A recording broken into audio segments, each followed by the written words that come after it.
All right, I'm here with an annual update of my PlayStation 5 collection. I usually do one of these at the end of the year for like the modern systems and kind of just show what I picked up throughout the year, give some thoughts on games, all that kind of stuff. So, PlayStation 5, I'm pretty happy with. Honestly, I know the meme about PlayStation 5 is that it has no games, and I know you know, the first party stuff has been a little slower, but I also feel like compared to the first couple of years of PlayStation 4, it's been a lot better.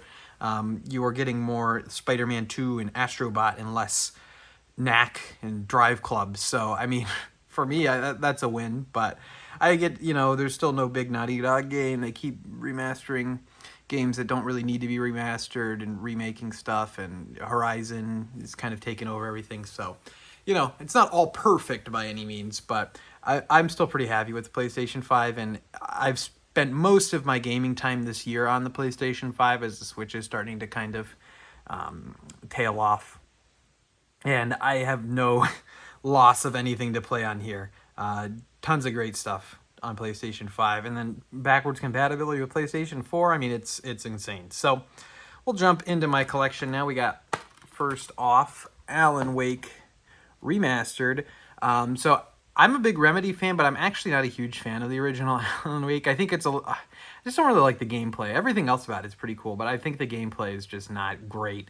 But I really like the kind of overall what they're doing with Alan Wake, and as far as part of this weird Remedy connected universe, I think it's super cool.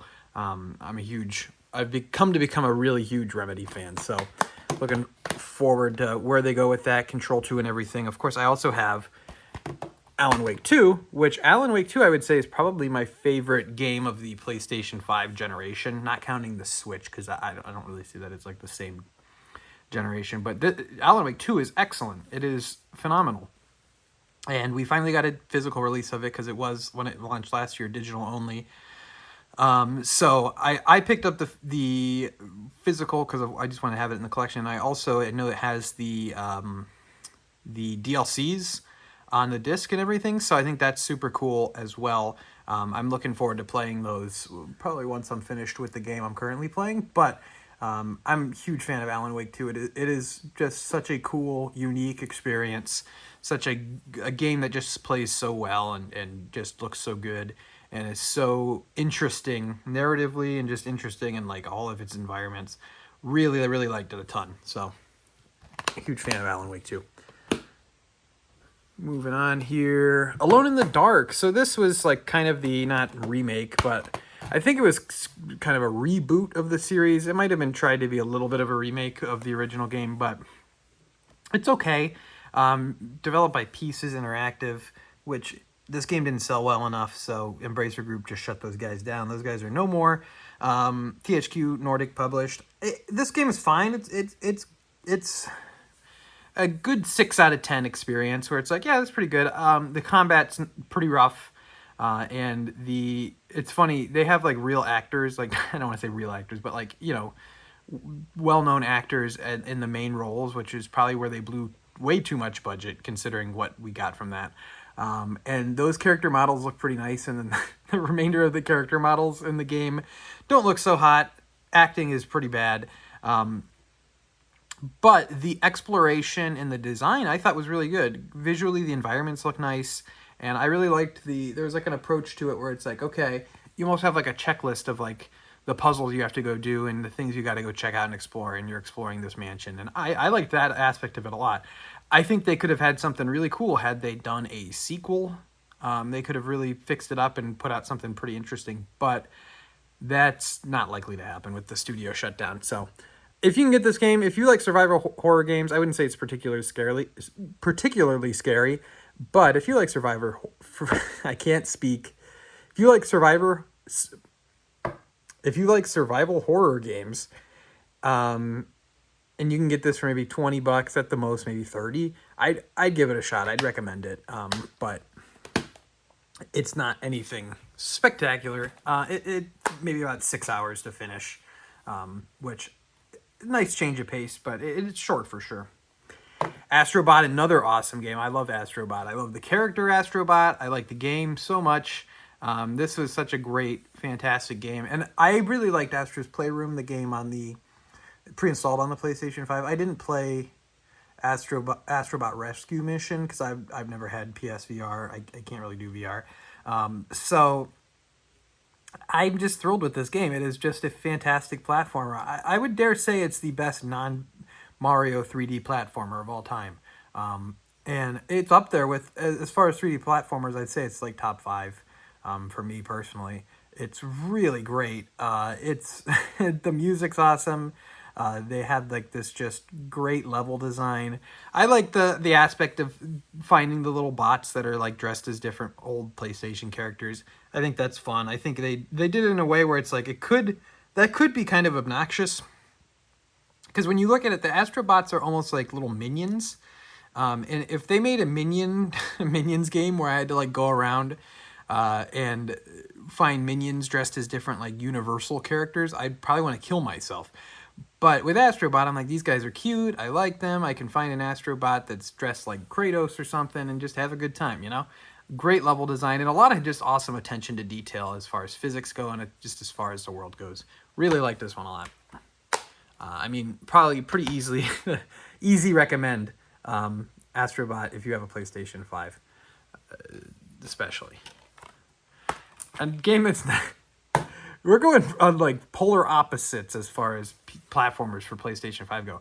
Balan Wonderworld. I described this game when I played it as it feels like none of the neurons in my brain are firing. And that's the only way to describe it. This game is like brain rot. Not good at all. Don't know what they were thinking. So bad they had to put Yuji Naka behind bars for gamer crimes. Callisto Protocol, another one of those games. I mean, you guys can probably tell at this point, I will play anything that's, you know, survival horror. I just like that genre. And this was, you know, Glenn Schofield from Dead Space fame and Visceral got, you know, free reign with Krafton to start a studio, make one of these. And this is fine. Once again, another one of those games, it's not going to get a sequel more than likely. But if this got a sequel and kind of cleaned up some of the stuff, it'd be pretty good. I just feel like they kind of put their ideas and their resources in the wrong areas. I mean, this game is really expensive to make. It graphically is very impressive, but it's again another shorter 6-hour-ish game with some not amazing combat and doesn't really.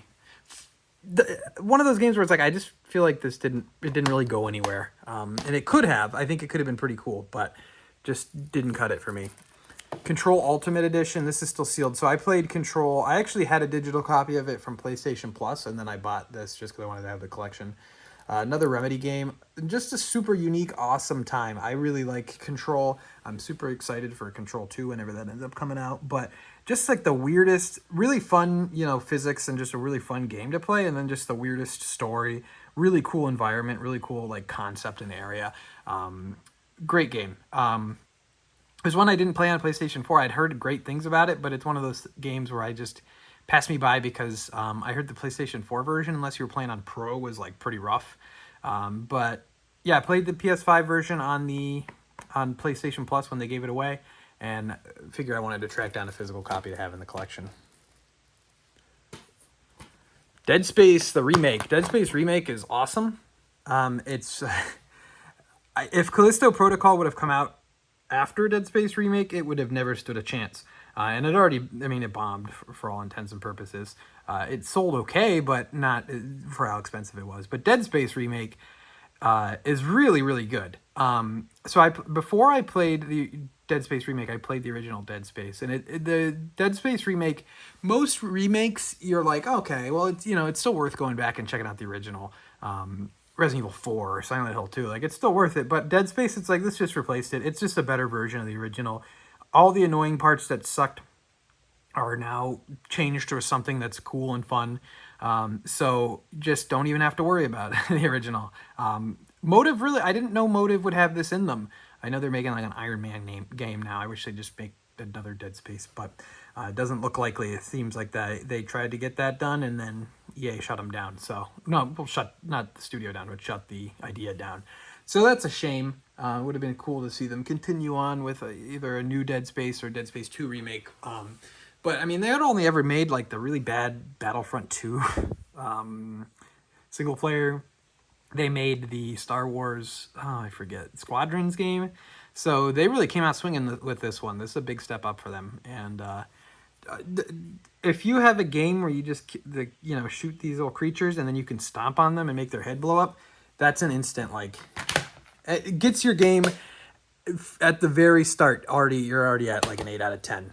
I mean, and you can only go up from there because I mean it just feels so good. The combat just feels great. The Dio Field Chronicle. I got this one on sale. I've not played it. I don't know why it's open, but I got this one on sale. Did not play it. Elden Ring. I never been into the Souls, From Software games.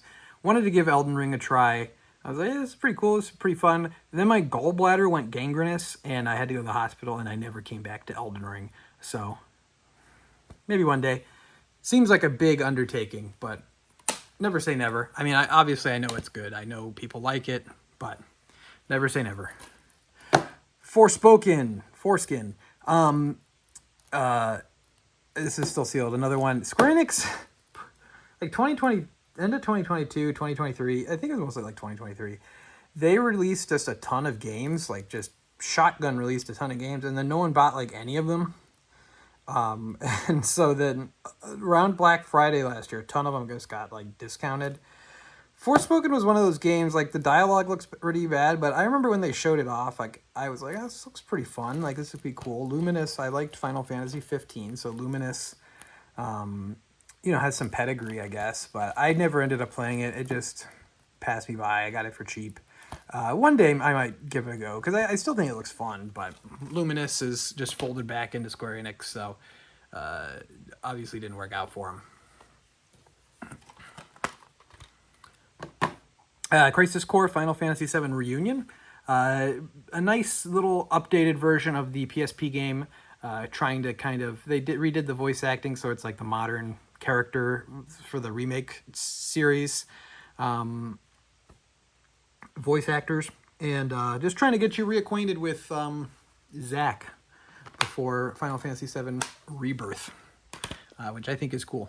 Cool that they're doing that. I wonder if they'll do like a Dirge of Cerberus like remaster remake, but who knows. Final Fantasy VII Rebirth, really thrilled with this one. Great game. A little bit too big. It's kind of overwhelming, but it's huge. It's a massive game, and there's a lot of stuff to do. And I think the best way to tackle the game is just like, don't try to do everything, or you're gonna burn yourself out pretty fast. But I think this is just a huge step up from the remake. I liked Final Fantasy VII Remake, but I remember thinking like these side missions are no good, and there's some swaths of these games that feel like padding and feel a little bit boring. And this is just a huge step up from that original game. And adding the new party members, being out of Midgar and seeing how they tackle like the rest of the world, so cool. Final Fantasy VII is such a great game and such an awesome world, and to see it now in this PlayStation 5 visual fidelity, and just see it fully like imagined and fully fleshed out, that world is so cool. So I'm thrilled with this remake trilogy as it's going to end up being. I was a little bit disappointed. The resolution was a little bit rough. I played it like when it first came out, and it starts out in fidelity mode. So I was like, okay, this looks really nice. And then I turned the camera and I'm like, oh, 30 FPS. And I can handle 30 FPS, but like with the motion blurring and it's a game like this, I'm like, ooh, this looks really bad. Like it looked really choppy in 30 FPS, like the fidelity mode. So I turn it to performance mode. It runs great, but it's like, ooh, this took a hit. Like this resolution is not so hot. But they patched it a few times, and I mean, as I played the game, they were patching it, and I remember like, okay, this is getting better and better every time I play, it feels like. But that was a bit of a disappointment, but I've heard it looks like unreal on PlayStation 5 Pro, which I didn't opt to get. I'm perfectly content with PlayStation 5 for the time being, especially with that price tag of the Pro. Final Fantasy 16, another one I really, really liked. I think more of like a character action game as than like a turn-based RPG, like older Final Fantasies. But I think it plays really well. Some of the like boss fights and some of the encounters and set pieces are like unbelievably cool. Like they're so well done and they're so just awesome. I mean, the word epic is overused, but they are like, this is really just epic, like huge scale, awesome boss encounters and stuff. Really great game. I liked it a ton. I liked the more, I don't know, I liked the more almost, I don't want to say serious, but a more like serious and in-depth and fleshed out tone to this game.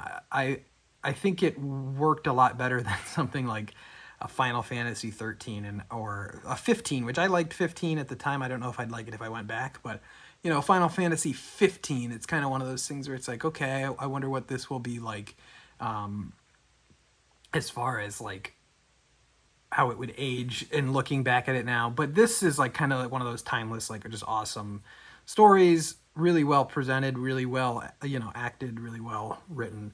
I appreciate there's like an appendix of when you go in and it's like, okay, this is this land, this country, and this is this person, and they're related to this person. There's like explanations for all this because it's easy to get lost in the weeds, but really wonderful game.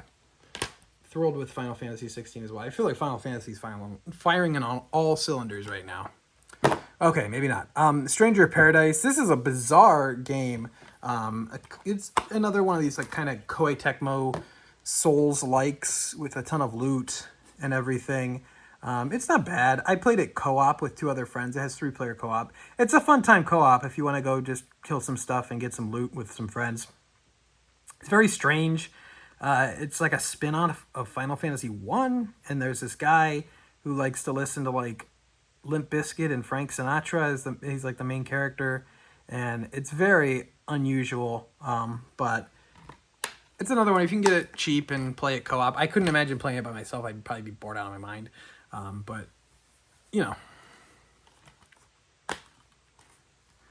Ghostwire Tokyo. So this one, I think, as of the month this video is going up, November, I believe is free with your PlayStation Plus subscription as like your essential game, one of your essential games you get. And I'd recommend it. I mean, obviously, that if you have PlayStation Plus and you're getting it for free, definitely check it out. I like this game a lot.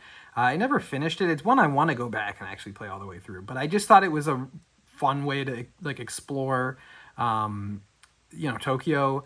And first person, you have these cool like magic things. It's like Doctor Strange kind of shooting and stuff like that. And I thought the side quests and the side content were pretty interesting. And overall, I just thought it was fun. It's a good like checkbox type game, like a checkbox open world type game with some interesting elements. This was PlayStation 5 exclusive actually when it first came out.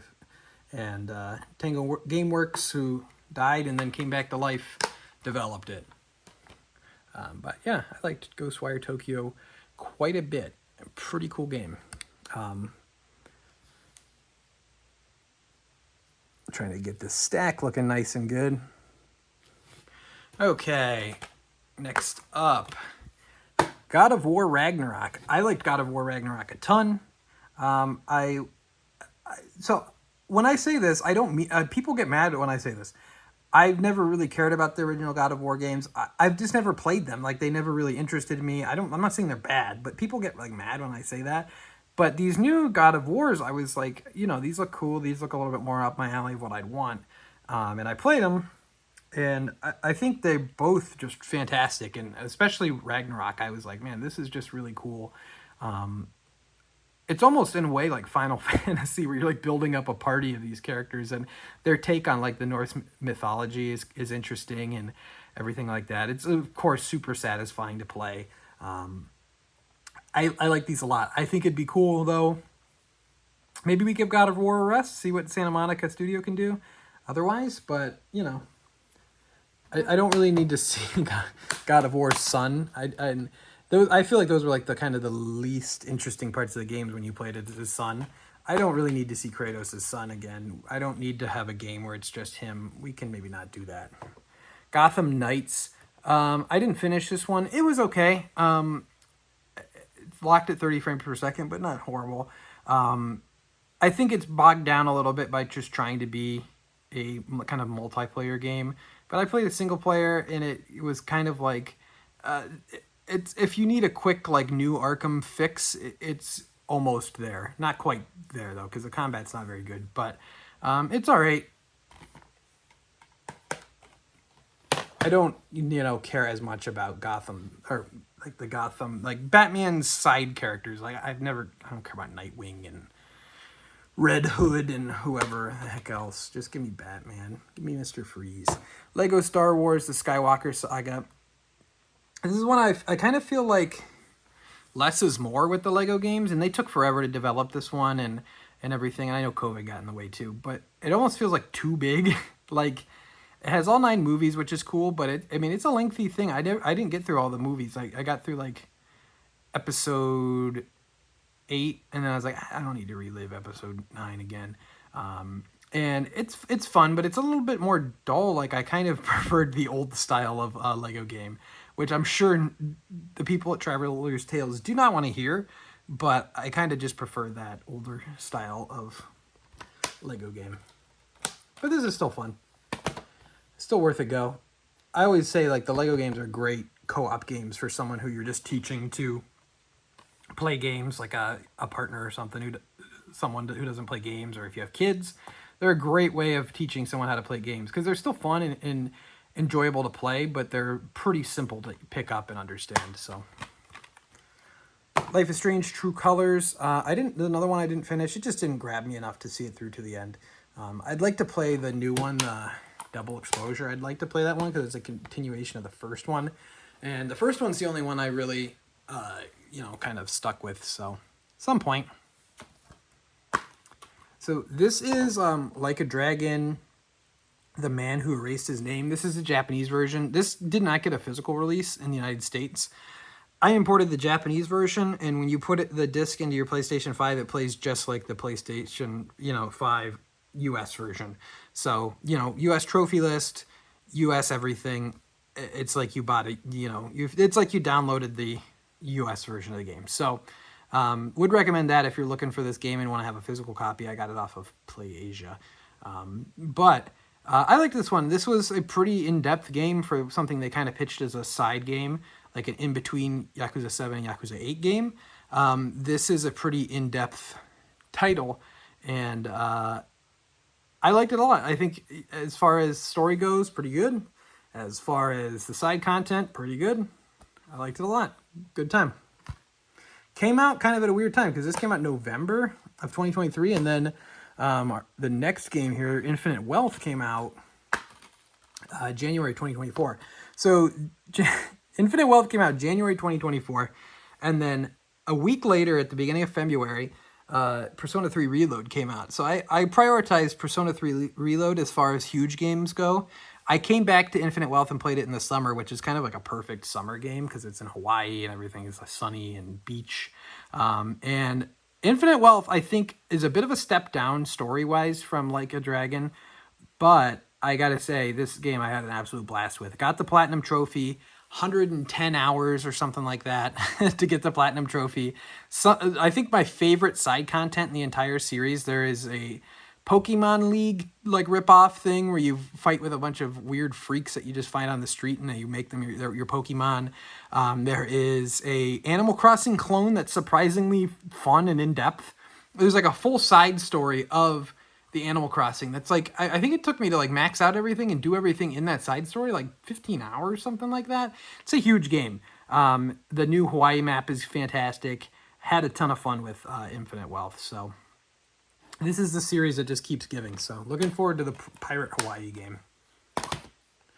And then also Like a Dragon Ishin. Like a Dragon My Balls. Like a Dragon Ishin was, old-timey Japan spinoff. And I liked this one. I don't remember too much about the story at this point.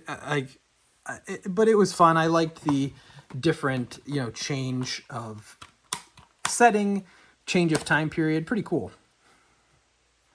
And then it's like classic, like well-known Yakuza characters have different names and they're, you know, dressed differently, but it's still that character, but they play a different character in the old time. It's a neat way of doing it. This wasn't meant to be like this, but Lost Judgment is next, actually. Lost Judgment I liked a lot, too. I like the Judgment series. It's like a cool, you know, side IP, and like it's in the same universe as Yakuza, but they don't overlap necessarily. I mean, there's a little bit of overlap, but the stories don't overlap in any huge way. And I thought the story in this one was really good. I liked the setting and kind of where it went. I thought that was really good. And then just, it's a cool way of doing it where it's like, okay, if you don't like the turn-based way that the mainline Yakuza games have gone with 7 and 8, go over to Lost Judgment because it still plays like the old brawler style games. So, big dub. Hopefully we see more Judgment at some point because this one came out. The original Judgment came out in 2019. This one came out 2021. So it's been a little while. Hopefully we will see Judgment come back. I mean, there's some, without spoiling anything, there's a little bit of Judgment characters and just stuff and references in Infinite Wealth and Man Who Erased His Name. So I don't think they're setting it up for nothing. Metaphor ReFantazio. So this is the game I'm playing right now, and I think it's awesome. It is excellent. Everything about this, with the music is so good. I like the story. So when I went into this blind, I was like, new Atlas RPG. I don't want to know anymore. I just want to experience myself. And I went into it blind, and I'm like, man, this is fantastic. This is not the story I was expecting to get, but it's really cool. It really does feel like something like a Final Fantasy VII, where it's like, it's been a while since I've had a world this unique, like a fantasy world this unique, with this much depth to it that I'm like this into. I'm like, oh, this is really cool. What is this race? What is this land? Like, awesome game. Fantastic story, fantastic music, cool characters. Really like it a lot. Just the combat is so good. The different systems are so good. Atlas just knows how to do it. It's crazy how just Atlas blows so many people out of the water as far as JRPGs go. I don't know why Metaphor was before Marvel, but it was for some reason. Marvel Guardians of the Galaxy. I like this one quite a bit. Pretty fun.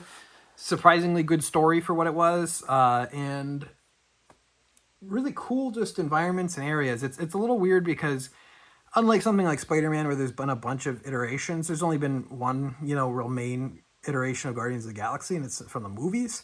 So it's a little weird to see like this. It feels almost like I got Guardians of the Galaxy off Temu, but once you get used to it and you're like, oh, this is a new thing, it's really good. The characters are good, and the gameplay is just fun. Good game. I'm gonna put Metaphor off to the side here so I can put on these games in order. Marvel Midnight Suns. This is one I got to give another shot. I got this one on sale for Black Friday. Heard good things. It's like a XCOM style game with, of course, the Marvel Midnight Suns roster. And it's card-based, which doesn't thrill me necessarily, but I popped it in, I played a little bit, and I was like, this is just not in the mood for this right now. I've heard good things. It looks cool, so some point, but right now, I haven't played too much. We got here Spider-Man Miles Morales. This was just a fun little side, you know, in-between game between 1 and 2. And a perfect launch game for PlayStation 5. Especially PlayStation 5 comes out in November, and this takes place, like, this is kind of like a Christmas-timey game. So that was just pretty cool. I mean, not too much else to say. Plays well. I thought the story was a little bit weaker in that one, but I mean, it's a smaller, shorter game, so. And then Marvel Spider-Man 2. I had a ton of fun with Spider-Man 2. Got the platinum, all that. I like these Insomniac Spider-Man games. I like Spider-Man. Spider-Man is probably my favorite character, like superhero character. But I'm also not gonna like. I'm not that hard on superhero stories and storylines. Like, I want them to be good and I want them to be interesting. I want them to suck, but I'm not gonna be like, Spider-Man would never do this. Spider-Man would never do that. Like, I don't care about that. But the story in this one's good. Once again, I think it's a little bit of a step down from the first game as far as that goes, but I still think it's good. One thing there was a criticism of this game that really did resonate with me, where people said that all the characters are too nice. And it's like, yeah, the characters, all of the characters are kind of just like, hi, how can I help you? How are you doing? Oh, I love New York City. Like, that is something. Like, they do, the characters, a lot of them do feel pretty phony. But as far as gameplay goes, it's just so fun to swing around and go through the world, check stuff off a checkbox. Side content, I think, is much better in this game than the first game. Had a ton of fun with it, and looking forward to seeing where else things go. And also graphically, just incredible. All right, now I'm going to put Metaphor in here, and the way that this actually ends up going, Metaphor will now be next to another Atlas game. Persona 3 Reload. So Persona 3 Reload is a remake of Persona 3. And this is another one. Just ignore the original games. You don't need to play FES anymore. You don't need to play Portable anymore. If you want to play the female storyline on Portable, that's probably the only reason to really go for that. But Reload is just a fantastic remake. It plays so well. I still don't think, I mean, as far as the modern Personas, this still probably is my least favorite, just because I don't like I'm not thrilled by the dungeon crawling in this one with the tower, Tartarus, but that is not the remake's fault. That's just how the game is set up, and everything else about it is great. It has some of the best social links, some of the best story. Music's awesome. Lotus Juice is great. Everything's fantastic about this game. I have not played the Answer DLC yet. I downloaded it, but I don't have it. I haven't played it yet because I came out like September, and then I was like, well, Metaphor is coming out soon, so I don't want to like double dose on Atlas RPGs. So some point I will, but Persona 3 Reload is fantastic, and I'm so glad. It had been rumored forever, but I'm so glad they finally just remade it and did it. Maybe one day they'll do 4. I mean, I don't think 4 needs a remake, but I'll take it in this style. It was, what a great experience. I'll try to get this while we have it there. The Quarry, this is Google. Well, Google did fund it. It was supposed to be on Stadia, and then 2K picked it up. But this is Supermassive, kind of follow-up in a way to Until Dawn. They did that Dark Pictures anthology, some of those games, but this is like their first like bigger full release title. And I had fun with it. It's good. These are fun every once in a while, these little story-based horror games. Choose your own adventure type game. I had fun with it. It was $70 at launch. That's a bit steep, but it's cheap now. I'd recommend it. Ratchet and Clank Rift Apart. Had a blast with this one. Visually, one of the best games on PlayStation 5, and the animation is really nice. It's almost like film quality at this point. Insomniac's just killer. I mean, they've put out so much stuff on this platform, and they still have Wolverine to go. Seems like a Venom game is coming from them. Spider-Man 3, like they're still just killing it. And Ratchet and Clank Rift Apart, a lot of fun. I do think Ratchet and Clank's lost the kind of edginess a little bit. And I mean, it doesn't really need it, but it's still funny. It's still enjoyable, and it is fun to play. I don't like Rift Apart because people say like, oh, it's supposed to be like ripped apart, and it's like, come on. They had games called like Up Your Arsenal and like Going Commando. Like, give us a good sex joke again, you know? Give us the sex. Resident Evil 4. So this is the remake of Resident Evil 4, and it's excellent. Again, we've been spoiled with excellent remakes of games, and I still have some to go here, I think. But Resident Evil 4 is amazing as a remake. It's just another one that's just a blast to play, like just a blast to run through. Had a great time going through Resident Evil 4, and we'll see where they go next. Hopefully they remake like Code Veronica. That'd be cool, but you never know. Resident Evil 8 Village. I had a fantastic time with Resident Evil 8. I do think it kind of runs out of steam towards the latter half, but this game, starting with, starts strong. The castle sequence is fantastic. The weird dollhouse sequence is fantastic. Really good stuff. I don't like the fish guy part as much in the factory. Resident Evil always has to go to like some kind of lab, and that's always when it's at its least interesting. But I still think Resident Evil 8 is fantastic. I'm really looking forward to hearing more about Resident Evil 9. I know some leaks have been starting to come out, so hopefully that's soon. But another Resident Evil is another series that's just been killing it, firing on all cylinders, and I'll play anything that they put out. Returnal, cool game. Not really my type of game. I don't really like roguelikes, but I think this is a really cool like arcade, like a AAA arcade shooter type experience. Just the roguelike it's kind of a killer for me. I just don't like that genre. But I gave this one a shot. I'm glad I did. It's cool. It's good. And Housemarque, cool that they're able to make something like that on that level. Sackboy: A Big Adventure. This is like if you got Super Mario 3D World from Temu. It's fine. It's good. It's fun. I played this one co-op with 3 other friends online, and it's fun if you do that. I think I'd probably be kind of bored if I was just playing it by myself. In fact, I did get it and start playing it by myself at the PlayStation 5 launch, and I dropped it pretty quick because I just was not thrilled with it. But there's some neat ideas in here, and it's an okay platformer. It would be another good one if you're like trying to teach like a kid or something to play platformers. That'd be a good one to play with them. It is co-op. Scarlet Nexus. This was a Namco Bandai like character action style RPG, and I liked the combat. I thought it was pretty cool. I thought the use of like the adaptive triggers was cool. The story was like brain rot. I didn't care one bit about what was going on. I had no idea what was going on. I don't think I finished it, but I liked what I played with it. The world was cool and the idea was cool, and combat I think was the star there.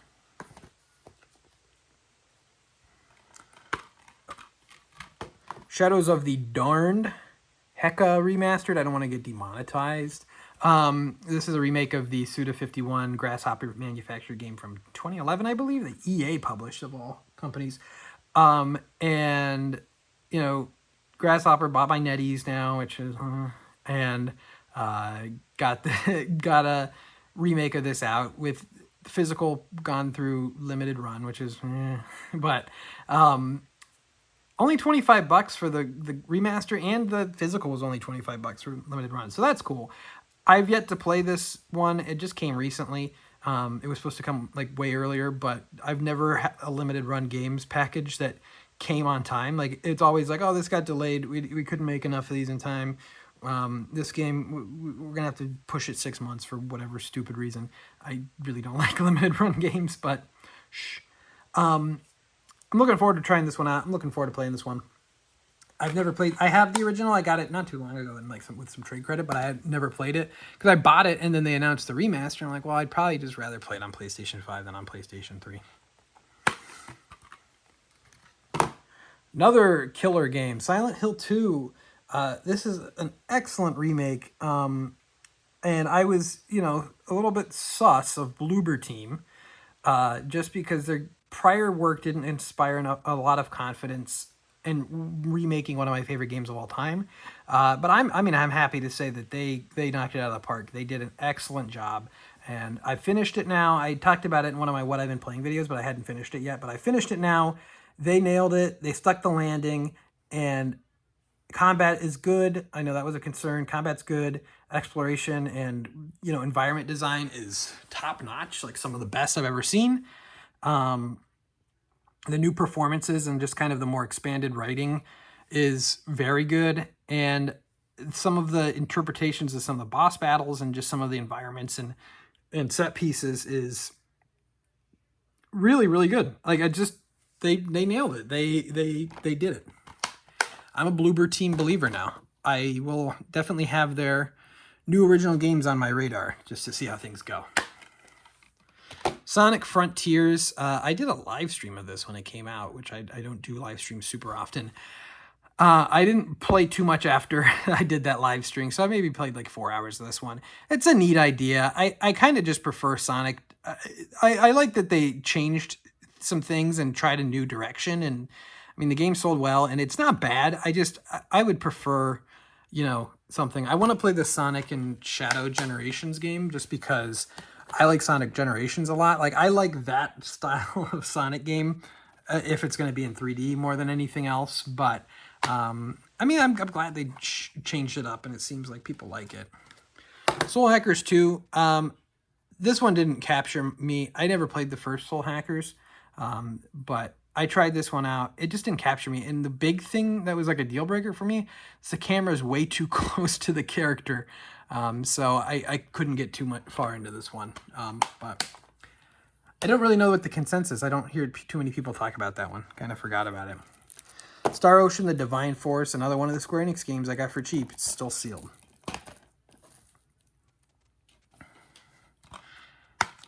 Stellar Blade, high on my backlog. I didn't finish this one. I'd like to go back and finish it before the end of the year. But I liked what I played. Really cool character action game. I'm not a gooner, so I don't like it because I'm a gooner. It's more of just, I think it's a cool world. I think it's a cool idea. And the gameplay and the combat is really fun.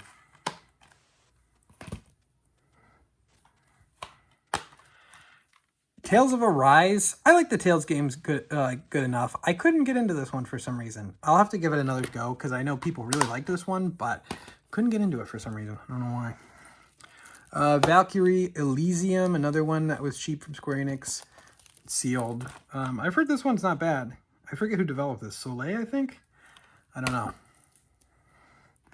And then the last one I got here is White Day, a labyrinth named School. This is a Korean horror game. It's an older game, but then kind of got like remade. It's definitely budget. The original White Day game looks really cool. It's like from the early 2000s PC game that was only in Korea.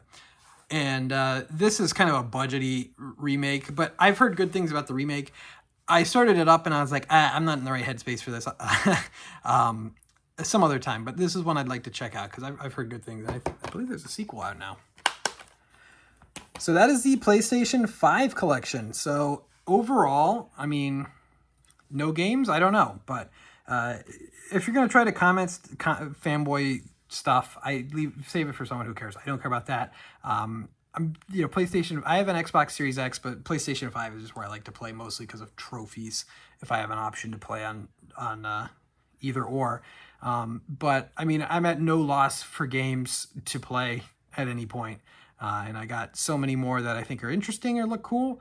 But I think PlayStation 5, as far as, this is 4 years since it launched, I think this is a pretty standout lineup of games. I mean, I think of Alan Wake 2 and Astrobot and Dead Space, the Final Fantasy Rebirth and 16 and the Yakuza games and God of War and Metaphor and Persona 3 and all this stuff. Stellar Blade, Silent Hill, the Resident Evil remakes. Like, this has been a great generation for a lot of stuff. And you can say, like, oh, it's a lot of remakes. And yeah, it is, but still fantastic games and different enough, from their original versions. So, but that's it. Leave it a comment down below if any games you recommend for PlayStation 5 or any of the games I have that I didn't really play, if you recommend.